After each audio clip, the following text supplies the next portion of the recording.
everybody, welcome back. My name is Elise, and this is 10 to Life, if you couldn't tell with my sign, where we're talking everything relating to true crime cases, breaking updates, breaking news, cold cases, conspiracy cases, everything. So if you appreciate the case coverage today, which it is a doozy, then I would suggest if you hit subscribe and turn your notification bell to on, that way you will get notified of new videos in the future. Although I should take that back. That's actually a lie, because apparently even if you do turn on your notification bell, YouTube isn't notifying people. So turn it on, don't turn it on. You're probably going to have the same outcome, but subscribe. And for all of my 10 to Lifers, welcome back. So happy to have you here with me today. As always, the case we are talking about today, guys. Okay, let me just kind of start by saying this. I feel like the last few years, more often than ever before, I'm seeing either celebrities or child actors or people who are in the public eye involved in some pretty brutal true crime cases. And while there isn't a footprint for anybody who turns out to be a killer or a serial killer, I feel like, at least for me, and I don't want to speak for you guys, but when I see this stuff on the news of like, oh, child actor slaughtered entire family or just something like this, I'm like, what? That kid was in Mrs. Doubtfire. He was so happy, like, which I don't know who this person is, and there's nobody from Mrs. Doubtfire. I'm just using that as an example, guys. But I get it. You never know the person truly, but it always, for some reason, shocks me more than I would think it would. I don't know. So this is one of those cases because, once again, there is a star who has just lost their mind and done some pretty horrible things. So that is what we are talking about today, guys. Sorry for the long-winded intro. I'm a little tired, but let's get right into it. 10 to Life with Elise starts right now. We are taking a quick break in today's case to have a word from our sponsor. All right, guys, it is no secret that I enjoy playing strategic games on my phone. I am like super hooked on it. I love it. It's what I do in my downtime. Don't come for me. It's my thing, okay? It helps me unwind, but I like that it also helps keep me thinking. I really like that. It's like brain work. Does that make sense? But you get what I'm saying. So I'm always looking for new games to try, and I am so happy that I discovered Matchmasters. I'm pretty competitive, and I like to exercise my brain, so this is just the perfect game for me. Matchmasters is a competitive multiplayer game where you have to match 3 of the same color on the board to earn points and get the highest score.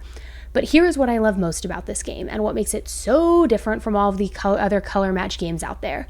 You can play live against friends or against opponents from all over the world, and you both are sharing the same color board that you're working off of, trying to get the highest amount of points. Okay, so enough explaining, let me just show you. So think chess, where you need to strategize each move because you don't want to set the other person up for success with their move. So that's the same thing here. You don't want to match a certain cluster of colors if it's going to result in your opponent having an even bigger cluster of colors that they get to match and then knock out on their turn. So you have to be very strategic, 2 steps ahead. Plus the amount of moves you actually have during a game is limited. So you always have to stay sharp and make sure that you are doing your best move. I personally love it because when I used to play this game on the subway in New York on my commute, it's like you're only playing against yourself. It kind of gets boring after a while, but the fact that you had to play against somebody else, and you can play against a friend, you can play against another appointment, and you're sharing the board, it just makes it more competitive, and I like competitive. So I'm loving it. You can install Matchmasters via the link in the description box or by scanning the QR code on the screen and get an amazing special piñata with extra bonuses. You get an outfit, free spin, sticker, booster, 150 coins, so much good stuff. So try it out for yourself and you will see why I love it so much. Also, don't lose your chance to play against me, but I am warning you, I am competitive, so watch out. Thank you, Matchmasters, for sponsoring today's video and for keeping my noggin sharp and ready on this game. And thank you to all of you viewers for understanding that sponsors are essential to the channel if we want to grow it to a place where I can deliver you more true crime all the time. Now let's jump back into today's case. To many children, the life of their favorite actor or singer seems incredible, amazing, whether it be their a kid who's, their age that's on the Disney Channel, on Nickelodeon, or somebody who's in movies, it always seems like they must just have it all. They have the dream life. And what could be better than being famous by the time you're 10 years old?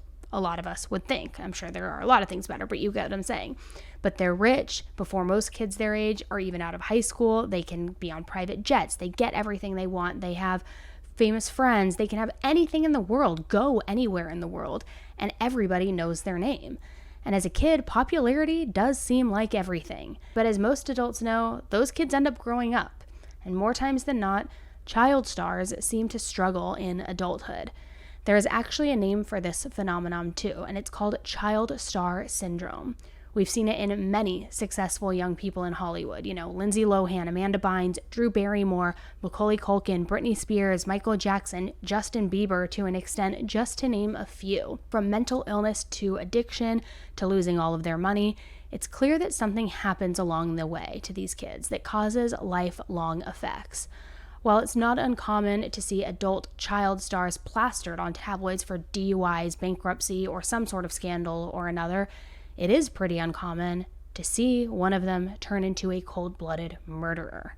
But that's exactly what actor Ryan Grantham would become. And nobody, not even the closest person to him, saw it coming. 21-year-old actor Ryan Grantham got most of his fame from his role in the 2010 movie adaptation of the popular children's series Diary of a Wimpy Kid. He was born in Canada and he was raised primarily by his mother, 64-year-old Barbara Waite. Due to his father stepping out on the family when Ryan was apparently at a very young age, his mother is the one who stepped in and really raised him on her own. Ryan has a sister named Lisa, and it said that their mother, Barbara, was an amazing parent, very attentive and loving towards her children. She made sure that her children had amazing opportunities, and by the time Ryan turned 9, she helped her son start that acting career.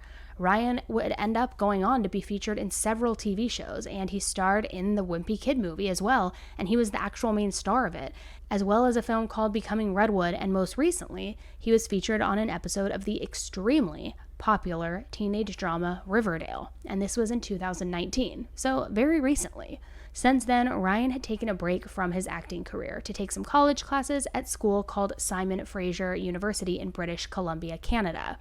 Ryan was living with his mother Barbara in Squamish, which is a town about an hour away from the large city of Vancouver.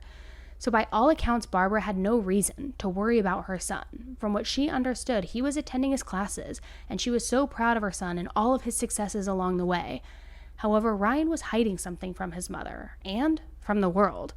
There was really no way that Barbara could have known that her son was battling seriously with his mental health, and had actually been thinking of hurting not only himself, but other people as well, including her. Now, most of us can agree that the pandemic had a mental and emotional effect on a lot of people, especially young children and young adults who had their entire social lives literally ripped and stripped away from them.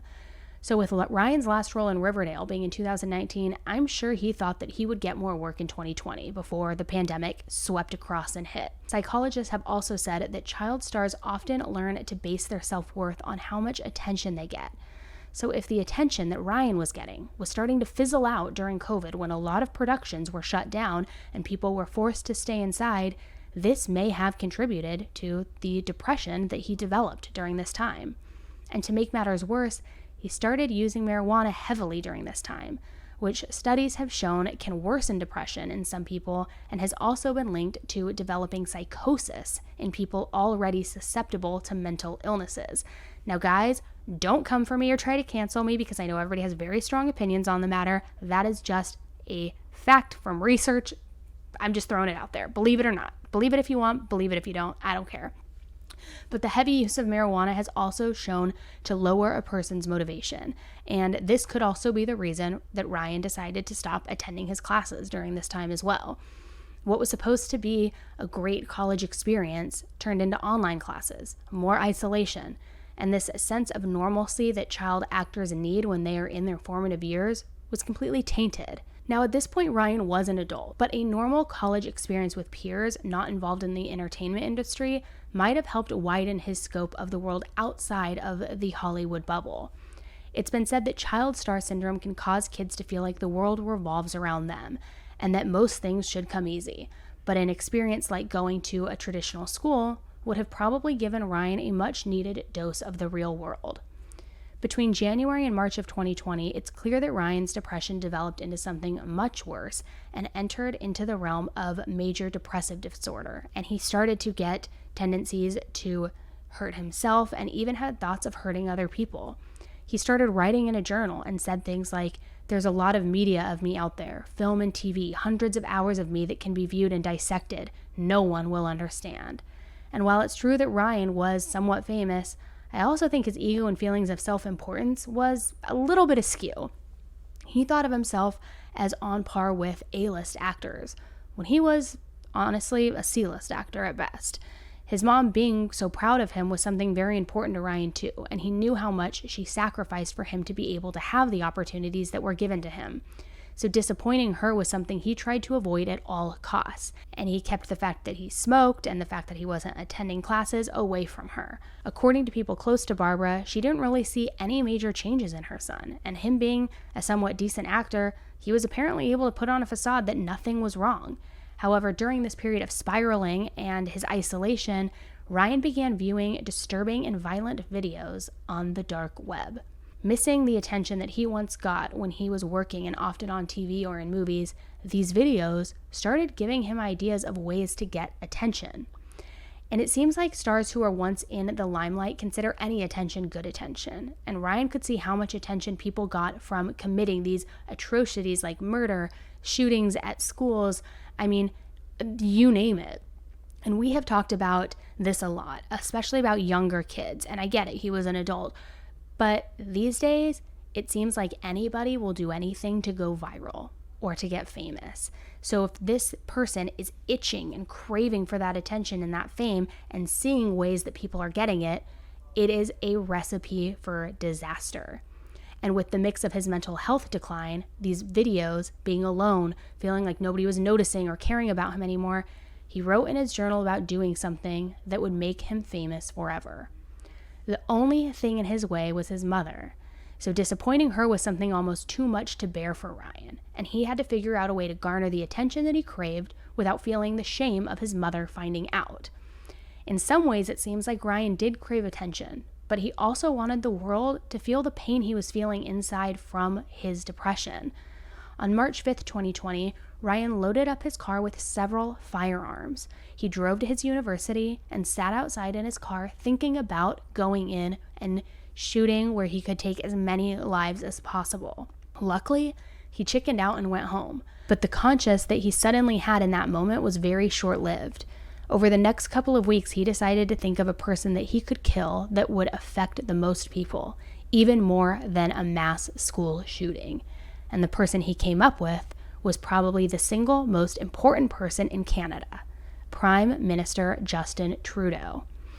Before Ryan could assassinate the Canadian president, though, he had to overcome the obstacle of his mother, whose presence and love for him caused him to feel too guilty to commit this act. It was this weird struggle he was dealing with. He wanted to do this atrocious act and murder to get attention, but he didn't want his mom looking at him in a bad way. He didn't want his mom feeling shame. So before he could proceed with this, he rationalized in his mind that he needed to kill her so that she wouldn't have to suffer from seeing this person that her son had become or realizing who he was all along. So Ryan decided to begin documenting his plans on his GoPro camera and made several disturbing videos rehearsing how he was going to kill his mother. During one rehearsal, he retrieved one of his several guns and snuck up behind her while she was playing piano. Unbeknownst to Barbara, her son was behind her, filming himself, holding a gun inches from her head. While he didn't shoot her then, he decided that this would be the best way to kill his mother, with her doing something that she loved, playing piano, and facing away from him so that he wouldn't have to see the look on her face when he pulled the trigger. A pretty ballsy move for a pretty coward kind of guy. Like, if you are going to have the courage and the balls to actually commit this act, but you don't have the courage to look her in the face, it's just the worst of the worst. So on March 31st, 2020, Ryan decided that today was the day that he was going to go through with all of his plans. He sat on the stairs in he and his mother's home and loaded and unloaded his .22 caliber rifle several times, not sure if he could actually go through with it. Finally, when he heard his mother start to play the piano, he knew that it was now or never. While she was so calmly playing her music, Ryan snuck up behind his mother, pointed the rifle at her, and fired one shot.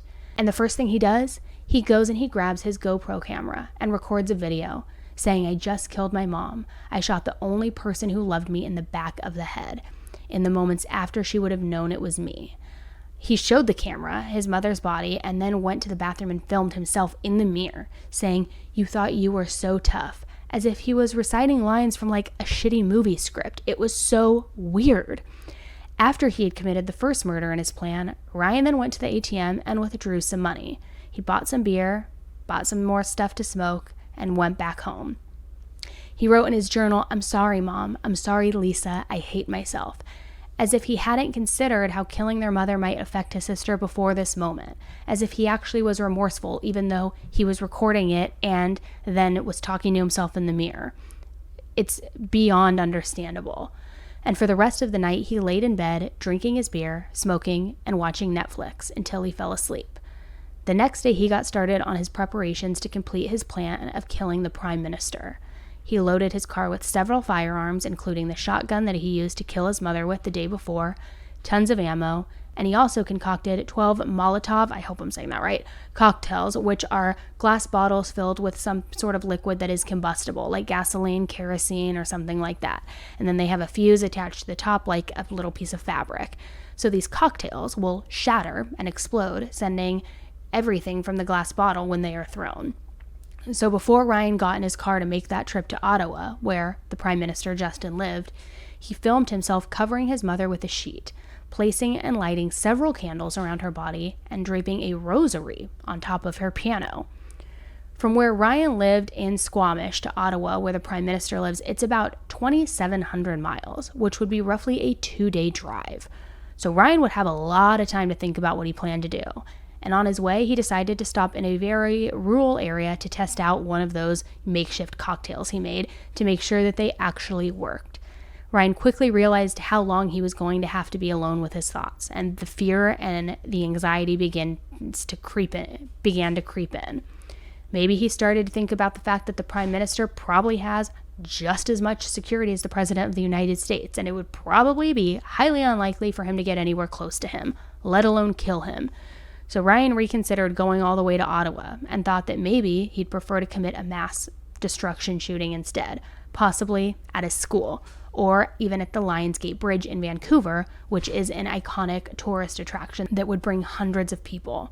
Even though Ryan had attempted to eliminate his only source of shame, his mother, 2.5 hours into his trip, he started to come out of this depressive fog and realize what he had done.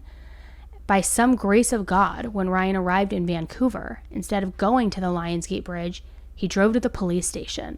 He got out of his car and approached an officer sitting in a police cruiser and blurted out, "I killed my mother." Around this same time, Ryan's sister Lisa tragically made the gruesome discovery of her mother Barbara, dead in her home in front of the piano. This adorable child star is facing serious allegations. Hi, I'm Ryan Grantham. Ryan Grantham appeared in the movie Diary of a Wimpy Kid and the hit TV series Riverdale. He told the police he did it.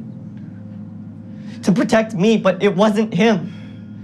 Okay, it was me. Now he's just pled guilty to shooting his own mother in British Columbia. And he also allegedly had plans to assassinate Canadian Prime Minister Justin Trudeau, who just visited with President Biden. The day after he murdered his mother, he loaded his car with 3 guns, ammunition, 12 Molotov cocktails, and a map to Rideau Cottage, which is where the Prime Minister and his family are currently living, in Ottawa. CBC Vancouver reporter Karen Larson is covering the case. What appears to have happened is Ryan Grantham experiencing a sort of a downward spiral of mental health and depression, self-loathing, suicidal and homicidal thoughts. Ryan Grantham was not charged in connection with the alleged assassination attempt on Trudeau. He was sentenced to life in prison for murdering his mother. Ryan was charged with first-degree murder for the killing of his mother, Barbara.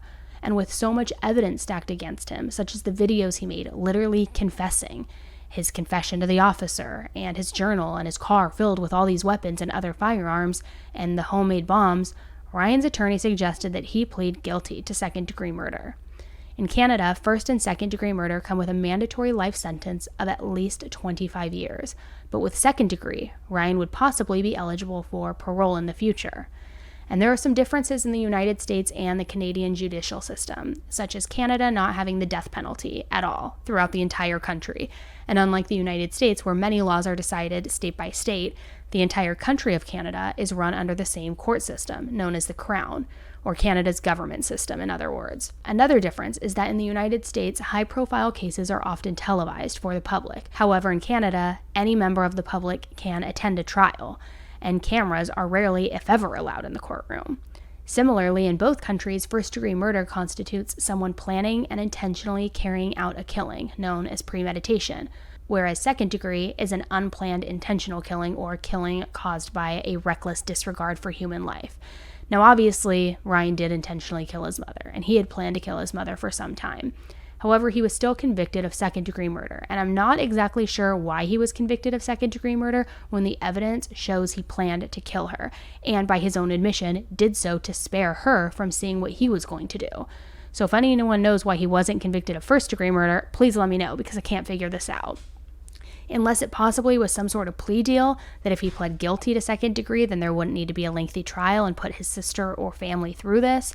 But regardless, at his sentencing hearing in late September 22, evidence was shown and expert witnesses brought in to aid in the decision of his sentence. Psychologists took the stand to explain that Ryan did in fact suffer from major depression and anxiety, but that he was not psychotic. There has been no indication of any sort of trauma or abuse in Ryan's life other than his non-traditional childhood due to being a child actor. But regardless, his mental state was fragile. They said that his depressive episode, as well as his usage of smoking, affected his judgment. His sister Lisa took the stand and gave a victim impact statement in which she said she fears for her brother to ever be released and that she is scared of him due to his violent behavior. She said that her brother committed the worst act of betrayal because their mother had no reason to fear him and had no way of even defending herself. All of the videos Ryan made were also shown, and his journal was read. However, the defense team stated that he was remorseful and he was willing to accept the maximum penalty for his actions. In closing, the defense stated that Ryan ultimately just wants to move on from this. He just wants to be able to positively contribute to the world, even if that's just improving his own mental health. He's doing a lot of writing, apparently. He's reading a lot and just wants to move past this dark time in his life onto something positive. On September 23rd, 2022, Ryan was sentenced to life in prison, or 25 years, with the possibility of parole after 14 years, for killing his mother, Barbara. Canadian actor Ryan Grantham has been sentenced to life in prison for the shooting death of his mother. The former child actor, who has appeared in Riverdale and Diary of a Wimpy Kid, previously pled guilty to second-degree murder in March 2022. In addition to the life sentence, the 24-year-old will not be eligible for parole until serving 14 years behind bars. Grantham's attorney, Chris Johnson, tells E! News in a statement, quote, "Since Ryan was arrested, he has worked really hard to turn his life around. He's received a lot of psychological assistance, and he has struggled with what he's done and facing that, but he hopes to be able to dedicate the rest of his life to making amends." Prosecutors said Grantham shot his mother Barbara in the back of the head in March 2020 as she played the piano in their home. His lawyer previously said that mental illness played a factor in Grantham's choices. In 2019, Grantham notably guest starred on the CW's Riverdale, playing Jeffrey Augustine, who killed Luke Perry's character Fred Andrews in a hit-and-run accident. He has also appeared in the films Becoming Redwood and Diary of a Wimpy Kid. In recent years, we have seen child stars like Jeanette McCurdy and Demi Lovato speak out on the mental toll that working in Hollywood takes on a kid. It seems that many child stars develop depression when they feel as though all of the attention they once had is slipping away. Anxiety starts to appear and, not looking perfect in the public eye, and then also even some resentment towards their parents for being the family breadwinner. This case has shown how childhood has really a profound impact on how a person will end up as an adult. And in this extreme case, Ryan obviously developed a very narcissistic personality, displaying arrogance by thinking that he was much more famous than he actually was. He was attention-seeking and just extremely selfish. Instead of admitting that he couldn't deal with the shame that he would feel from disappointing his mother, he tried to spin killing her as a mercy killing so that she wouldn't have to suffer, seeing what he was going to be doing next.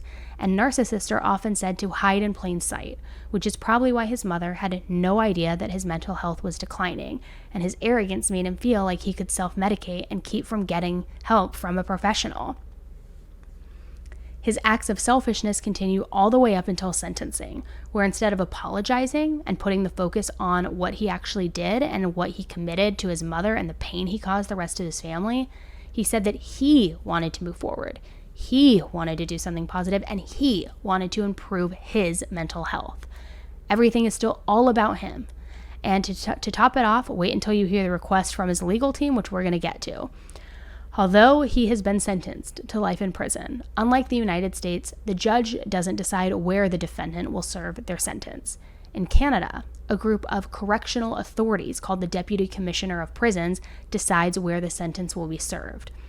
So the defense had asked that even though their client is a cold-blooded killer, that he be placed in a minimum security prison instead of maximum security. They said that since Ryan is only 5'2" and 100 pounds, that he wouldn't fare well in a maximum security prison with the worst of the worsts. They said that he would be physically, psychologically, and even sexually intimidated, and that maximum security wouldn't be a fair option. And I think that most of us agree that killing your mother in cold blood is right up there with the worst of the worst. And maybe he should have considered that maybe he really is a wimpy kid before committing this murder and he couldn't sack it in a maximum security. Because in my opinion, he didn't turn himself in because he felt guilty. He did it so that he would have the chance to face parole in the future. And he honestly is one of the most selfish people that I have researched recently. He killed his mother for literally nothing. And now he wants to pick and choose where he goes to serve out his sentence, which he can potentially be paroled from in just 14 years. So where Ryan is going to serve his 25 years is yet to be determined. But I think this story is a testament on the mental toll that working in the entertainment industry can have on children, how it can affect them in adulthood, and how vital it is for parents of child stars to make sure that their kids keep some sense of normalcy so that they can experience childhood and not grow up too quickly. Experiencing typical milestones, having a relatively normal social life, and developing empathy and compassion for others are some things that child stars might miss out on completely. And it's no secret that many of them develop addictions to substances and have issues with mental health and depression as a result. So in this extreme case, again, with narcissism, antisocial behavior, and depression, it created a very dangerous mix that resulted in the murder of a fantastic mother who truly loved her son. It's just another confirmation that being a celebrity and having money does not equal happiness, and you never really know what goes on behind closed doors or in somebody's mind. I'm not so sure that 14 years or even 25 years is long enough to rehabilitate somebody with such callousness. But hopefully, wherever Ryan is sent to serve his sentence, he will get the mental health help that he should have gotten a long time ago, and maybe it'll shift the focus towards the horror that he caused his mother and his family and off of himself for just one time. So I'm curious to know, guys, what do you think of this case? Because at first, before he was saying that it was an act to spare her and so that she wouldn't have to feel shame and see what he was going to do, I thought that perhaps it was retaliation because he was angry at her for making him a child star, even though apparently he wanted to do that. But then, according to his own testimony and his own confessions and videos, it had nothing to do with that. He loved her. He felt no hostility towards her. It was because he was embarrassed and he didn't want her to see him like that. But at what point do those feelings of love and guilt become so reduced to where the feelings you're having of mass destruction overpower it? Those feelings that he had about his mom weren't important enough for him to not want the attention and not create mass destruction. So how are things so skewed here? I don't know, guys. Let me know what you think about this, because I feel like, unfortunately, we're seeing more and more like this pop up, and it's really, really scary. And I don't know, the fact that he just kind of pounced on his mom in her most vulnerable state, doing something she loved, it's just such a coward, manipulated, horrific thing to do as a son. I can't even imagine. So let me know what you guys think below, and hopefully he goes to maximum security, because he already, in my opinion, got a cushy deal with only 25 years and possibly out in 14. So I really hope he goes to maximum, but that's just my opinion. All right, guys, let me know what you guys think in the comments below. Thank you again for tuning in with me today. As a reminder, if you want early access to all of the videos on my YouTube channel, you can get early access by joining Patreon, where I upload them ahead of time before YouTube, so you can watch them in advance if you would like. Otherwise, you can always wait until they're uploaded on YouTube. And don't forget to install Matchmasters on your phone using my QR code so you can play with me. All right, guys, thanks again, and until the next one, stay safe. Bye.